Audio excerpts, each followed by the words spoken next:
It is my pleasure to welcome the Alabama Crimson Tide back to the White House and congratulate them on winning their 14th national championship, their second in 3 years. Roll Tide.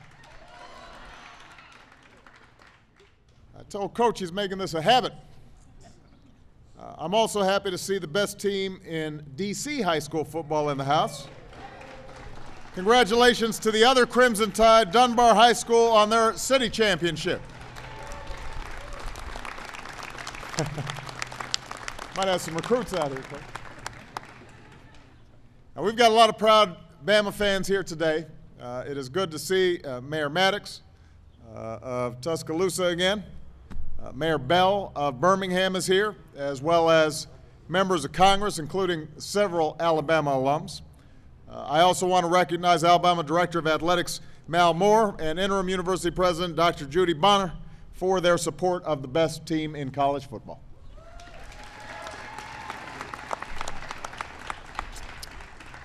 Now, obviously, this is a team that knows something about adversity. It was 1 year ago next week that an F4 tornado carved a path right through the town of Tuscaloosa. I traveled down there 2 days later to see the devastation with the mayor and the governor, and I've got to tell you, I'd never seen anything like it. And I remember something the mayor said that day. He said that when something like that happens, folks tend to forget all their petty differences. Things like politics, religion, race. When we're confronted with a tragedy of such magnitude, all that just fades away. We're reminded that all we have is each other. And if you need proof of that, just look how the Auburn community stepped up during that time of need. The storm took the lives of 248 people, including 6 students, and it touched this team personally. Long snapper Carson Tinker's girlfriend lost her life in the storm. And a few weeks later, there was fresh grief for Aaron Douglas, an offensive lineman who passed away. So this became a team in every sense of the word.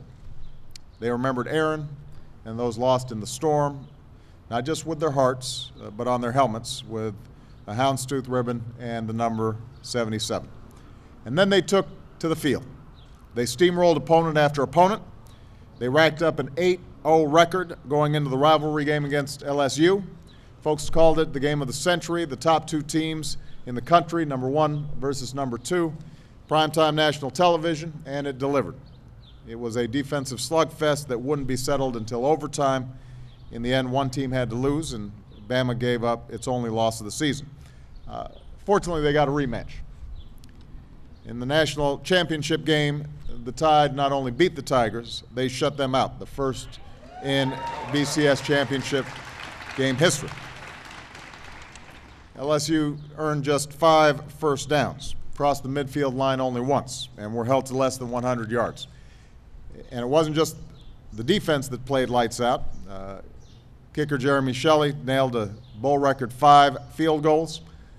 Heisman Trophy finalist Trent Richardson rushed for the only touchdown of the game in his usual fashion, like a boulder rolling downhill. Offensive lineman Barrett Jones summed it up pretty well when he said, "We felt like we were capable of dominating, and we did that." So this team didn't just shatter records. I hear the championship trophy also took a bit of a spill earlier this week. So this was a fun season to watch, but it was also a deeply meaningful season for the Tide. And what's even more impressive is that these young men showed that success isn't about the individual, it's about the ability to work as a team. That's why senior linebacker Courtney Upshaw handed his Defensive MVP award to his teammates, saying the whole defense deserved it. That's why Coach became the first to win 3 BCS national championships, but he gave credit to his players' hard work and persistence. They played as a team because of what they had endured as a team. And so each victory was about more than getting the title game. It was about the lives of these players and coaches that they had carried with them and what they meant to each other. Each of them found different ways to honor these memories. Coach Saban started a program called 13 for 30 that aims to rebuild 13 houses for families who lost theirs in the tornado. Strength coach Scott Cochran pitched in with players almost every Saturday, helping families recover and rebuild.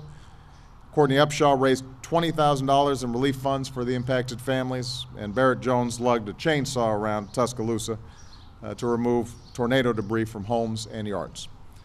So the Tide showed us what it takes to win as a team, but they also showed what it means to be part of a larger community, to look out for one another, to help, and that makes them pretty special. So I just want to say to all these outstanding men and all the staff, coach, and the entire Crimson Tide community, congratulations on an extraordinary season, and best of luck next season. Who knows, I may see you again. Thank you. Thank you for the presentation.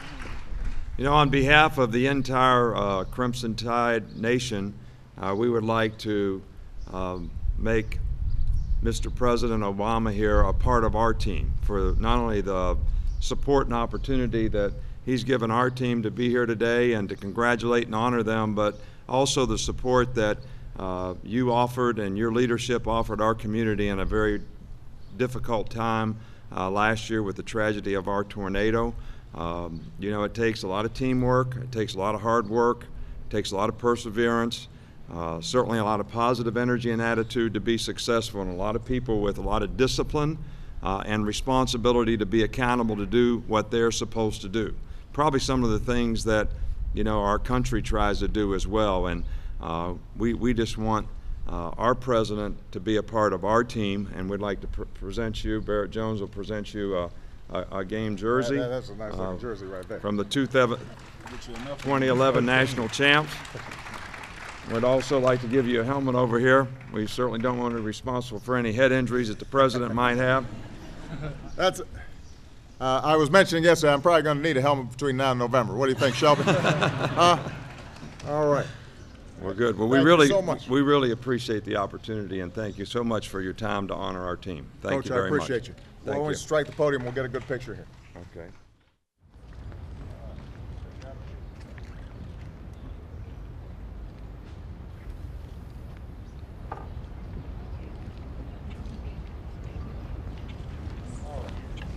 All right, you guys ready?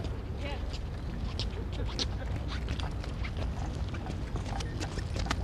Father.